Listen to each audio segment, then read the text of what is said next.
प्रदर्शित करता है सुग्गा। अब सबसे अंत में आता है लावा। लावा धाने का क्यों होता है?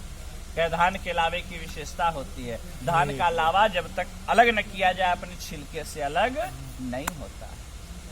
किसी ने कहा महाराज अपवाद है, चने का भी छिलका चने से अलग नहीं होता है, चना से परछ देना चाहिए था।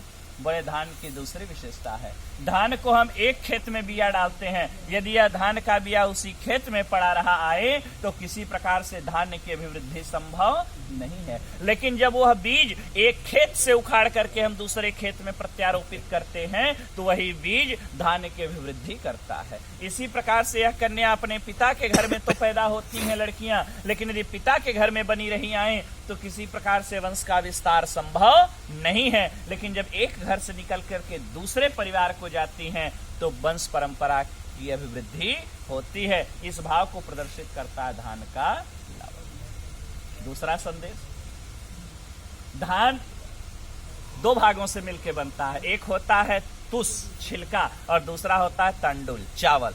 जब तुस और तंडुल ये दोनों एक दूसरे से जुड़े रहते हैं तो इनका एक भाव होता है, बराबर के भाव बिकते हैं। लेकिन जिस दिन धान के छिलके से उसका चावल अलग हो जाता है उस दिन दोनों के भाव में जमीन आसमान का अंतर हो जाता है। जब तक ये दोनों जुड़े रहते हैं तब तक तो ये समान रहते हैं, लेकिन जिस दिन अलग हो जाते हैं इनकी कोई कीमत रह जाती नहीं है। इसलिए सदैव एक दूसरे से जुड़ करके दुख सुख के साथी बन करके रहने का प्रयास कीजिए।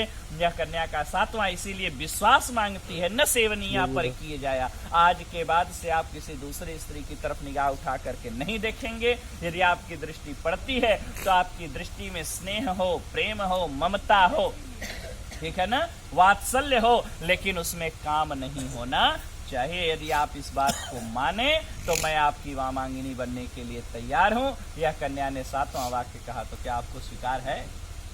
अच्छा,